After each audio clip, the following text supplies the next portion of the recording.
we're going to talk about a cash flow chart, a frequency budget plan, and a year-long expense budget plan.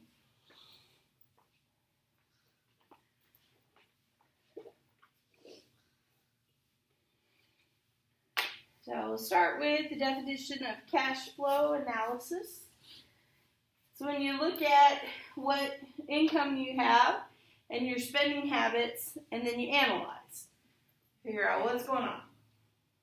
This is always the first step before you start making a budget. And it helps you figure out where all your money is going, and then you can decide where your money should be going.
Okay.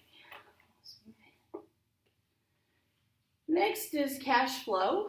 It's a detailing of how money comes in, how money goes out over a fixed period of time. This is, again, just to kind of help you figure out where you're spending your money.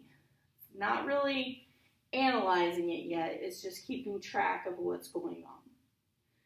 You're not looking at it. It's not the analysis part. You're not deciding what's wrong with it. You're just keeping track of what's going on.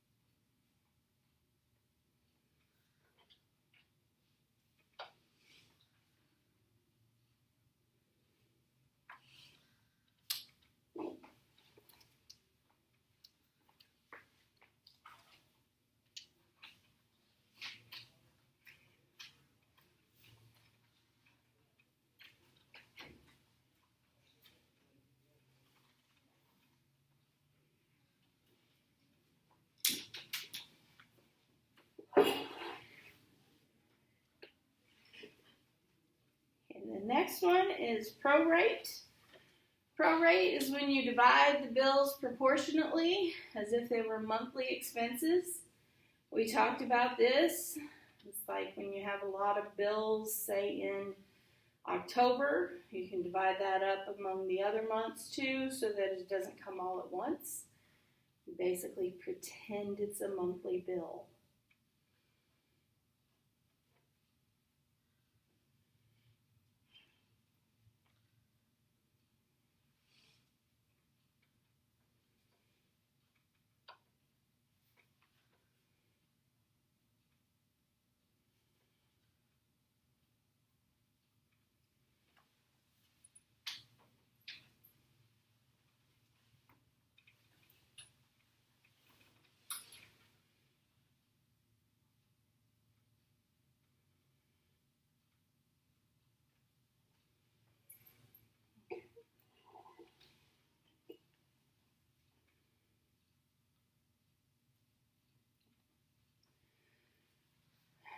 An envelope accounting system.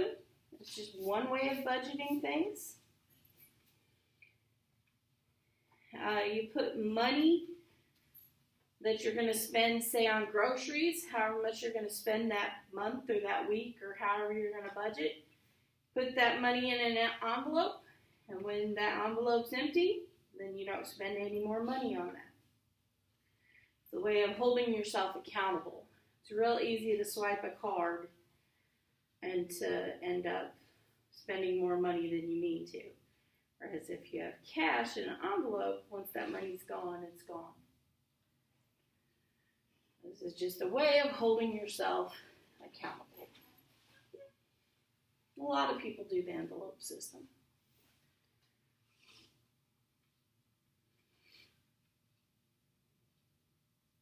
And some people it doesn't work for. You just have to figure out what works for you.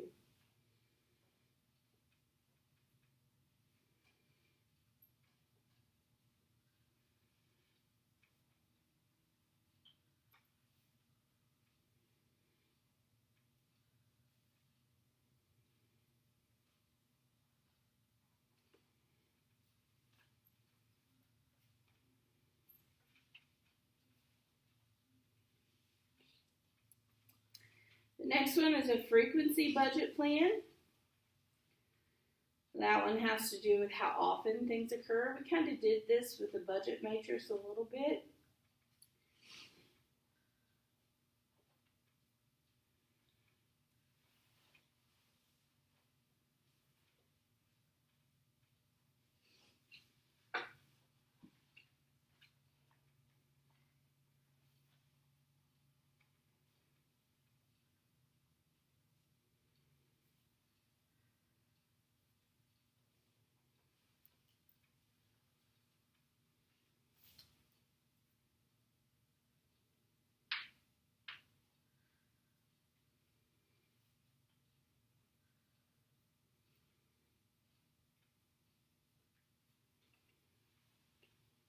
Year-long expense budget plan.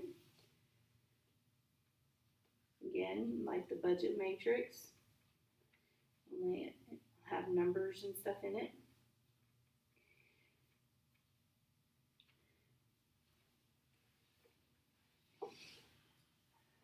That's a good way to figure out how much is owed in each month, and that way you know what month you need to really prepare for.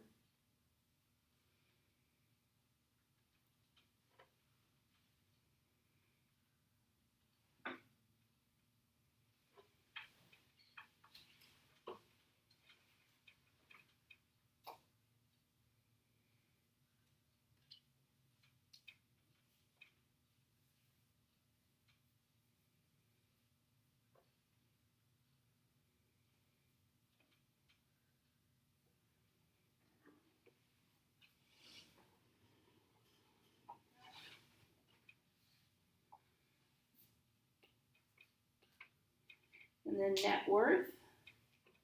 It's the difference between your assets and your liabilities. This is what you owe and what you own.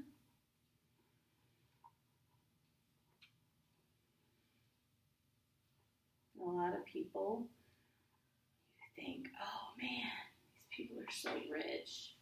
They have this great big house, and they have 2 brand new cars. But if you figure out their net worth, how much they actually own and how much they actually owe, sometimes they're not very rich at all.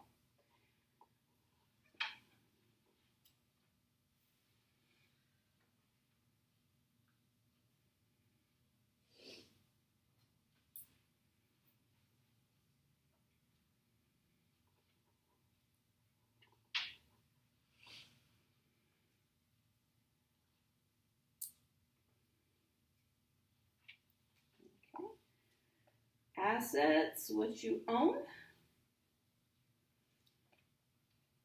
not what you're paying on, what you actually own. So like if you paid for your car, you own that. That is an asset. If you're paying on your car, you do not own that. The bank owns that, or whoever you're financing it through owns that.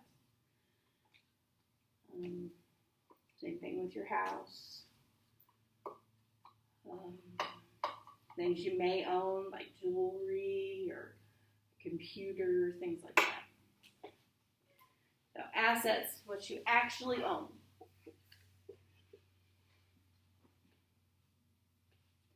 Liabilities, what you owe. So,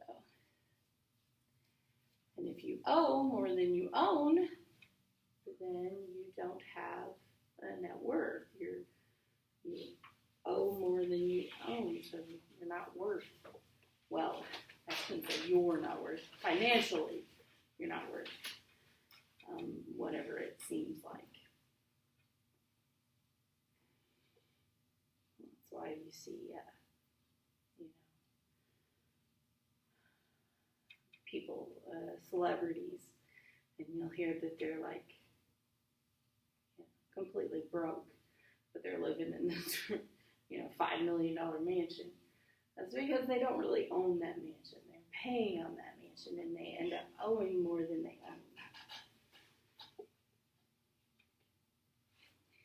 Debt reduction plan.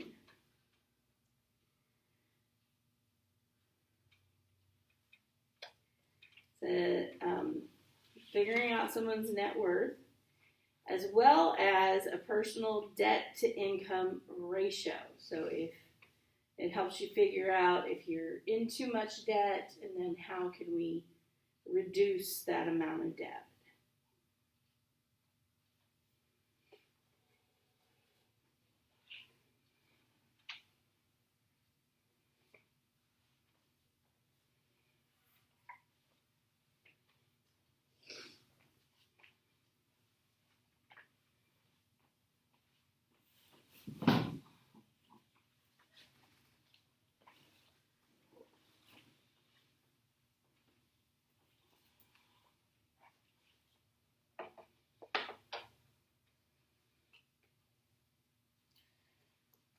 The next one is debt to income ratio. It tells you how much debt you owe. Helps you figure out how in debt. This also they use to help figure out your credit score, which we have talked about before in here.